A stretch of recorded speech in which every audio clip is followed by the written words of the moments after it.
জাতীয় নাগরিক পার্টির আহ্বায়ক নাহিদ ইসলাম বলেছেন, সীমান্তে ভারতীয় বাহিনীর নির্বিচার হত্যা নিয়ে স্বরাষ্ট্রমন্ত্রী ও বিএনপির জাতীয় স্থায়ী কমিটির সদস্য সালাহ উদ্দিন আহমেদের বক্তব্য অত্যন্ত আপত্তিকর এবং অপমানজনক।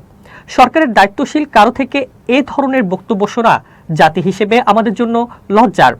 সীমান্ত হত্যা নিয়ে স্বরাষ্ট্রমন্ত্রীর আপত্তিকর বক্তব্য প্রত্যাহার করতে হবে। রবিবার ফেসবুকের এক পোস্টে তিনি এসব কথা বলেন। তিনি লেখেন, এ ধরনের লজ্জাজনক বক্তব্য দেওয়ার ৩ দিন পার হলেও সালাহ উদ্দিন আহমেদ তার বক্তব্য প্রত্যাখ্যান করেননি। সরকারের পক্ষ থেকেও এ ধরনের বক্তব্যের কোনো নিন্দা জানানো হয়নি। এজন্য আমাদের ধরে নিতে হচ্ছে সালাহ উদ্দিন আহমেদের এই বক্তব্যই সীমান্ত হত্যা নিয়ে সরকারের আনুষ্ঠানিক অবস্থান। স্বরাষ্ট্রমন্ত্রী বলেছেন, আপনারা যেটাকে বর্ডার কিলিং বলছেন সে সম্পর্কে যদি আপনারা বিস্তারিত জানেন তাহলে খুশি হব। বর্ডার কিলিং হচ্ছে যদি অন্য দেশের বাহিনী কর্তৃক আমাদের সীমান্তে অথবা জিরো লাইনে এসে কিলিং করে, সেটাকে আমরা বর্ডার কিলিং বলতে পারি। কিন্তু যদি আমাদের সীমানার অভ্যন্তরে এবং তাদের সীমানার অভ্যন্তরে কোনো রকমের কোনো অপরাধে কেউ জড়িত থাকে, যদি কেউ ইলিগালি ট্রেসপাস করে যায়, সেটা তারা কিভাবে অ্যাড্রেস করবে তা তাদের দেশীয় আইনে করবে। এটাকে বর্ডার কিলিং বলা ঠিক হবে না।